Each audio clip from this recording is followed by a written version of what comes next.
All right, today we're cracking open a really chilling dossier. It lays out a system for total control, not through brute force, but through something way more subtle. This is an explainer on the architects of apathy. This quote, this really gets to the heart of the whole problem we're digging into today. It's this idea that, one person's heroism might not matter if the system itself is the real weapon. It's a pretty stark warning about how control works now. So where did this all come from? Well, funnily enough, it was born from a total failure. See, there's this entity, Mr. Sinos, who tried to corrupt one single person, the Wanderer, and it just didn't work. He realized that picking people off one by one was, it was inefficient. So he pivoted to something much, much bigger, a plan to engineer mass apathy on a planetary scale. And that brings us to the first architect in this new system. He's not some warlord or a tyrant, nope. He's something we all recognize. Let's meet the high priest of the marketplace, the salesman. So what's his job? It's elegant, simple, and honestly deeply disturbing. The salesman's whole purpose is to take that fundamental human need we all have for comfort, for safety, and just slap a price tag on it. He literally turns spiritual laziness into something you can add to your shopping cart. Now, this is where it gets really fascinating. You have this philosophical ideal, the overman, right? It's all about striving, becoming, being that raw potential, like lightning in a storm. The salesman? He sees that exact same lightning, but his only thought is, how can I bottle that, neutralize it, and sell it back to everyone as a sleeping pill? And this slide just perfectly breaks down how he thinks. First off, he sees anything miraculous, anything transcendent, as just inventory to be moved. That's it. He also puts on this big show, like a holy man, using the language of salvation. But it's just a sales pitch. At his core, it's all about the transaction. And that's because he's totally disconnected from any real spiritual struggle. He doesn't get the journey, he only gets the sale. All of this makes him the perfect guy to sell Sinus's ultimate product, the commercial rights to comfort. So here's the bottom line. The salesman is the logistics guy. His whole job is to build a supply chain that's so good, so everywhere, that the very idea of struggling to become a better person seems, pointless. Why bother climbing a mountain when you can buy the feeling of being at the summit for a cheap price? Okay, let's move on to the next architect and see how this system starts to lock into place. If the salesman provides the supply of comfort, somebody has to create the demand. And that's where the prophet of fear comes in, the soothsayer. This character is driven by one thing and one thing only: absolute, paralyzing terror. He looks out at the universe, all its randomness, its challenges, its incredible chaos, and he is just horrified. He can't stand uncertainty, and he'll do absolutely anything to get rid of it. And here we go again with another huge contrast. Our hero, the Wanderer, has this excelsior spirit, this drive to always go higher.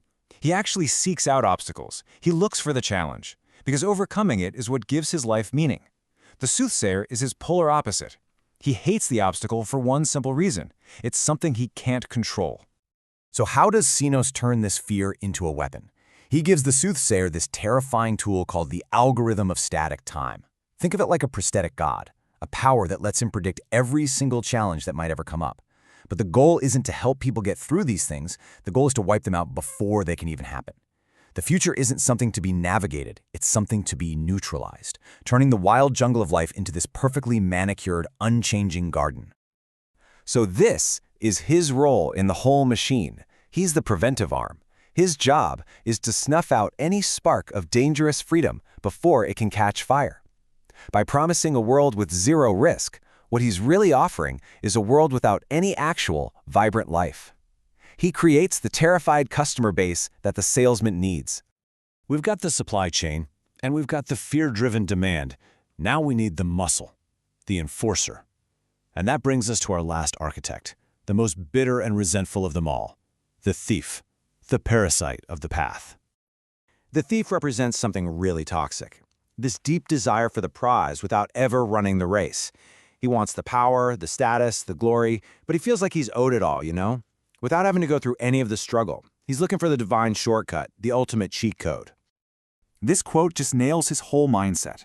He doesn't want to earn his place. He wants to hack the bargain of existence. He wants the end result that comes from incredible willpower, but he has absolutely none of it himself. So to control him, Sinus gives him what he thinks he wants, the illusion of the apex. He gets raw, destructive power, but it's completely hollow. There's no substance to it, no meaning behind it. And what's the result? He becomes this sniveling prisoner rattling around inside the armor of a god, and from that empty place, he's just driven by this deep, bitter resentment for anyone who actually earned the kind of strength he was just handed. So what does he do? He's the enforcement arm. Fueled by nothing but pure jealousy, his entire job is to hunt down and destroy anyone who actually tries to achieve greatness the hard way. He's the system's attack dog, making sure no one can set a different example from the comfortable apathy being sold to everyone else.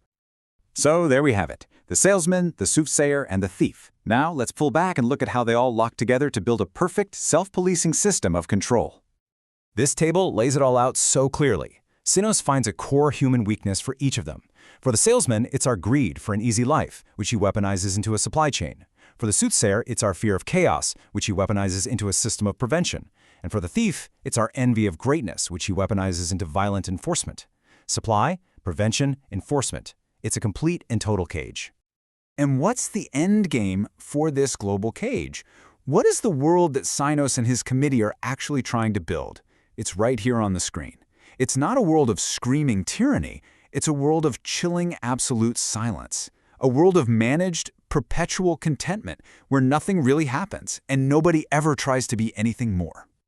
And that, of course, brings us to the final and most critical question. This whole system, it's built by exploiting our own internal weaknesses, our desire for an easy life, our fear of the unknown, our envy of others. So if the bars of this cage are actually forged from our own desires, it forces us to ask a really uncomfortable question. Who's the real jailer here, and who's holding the key?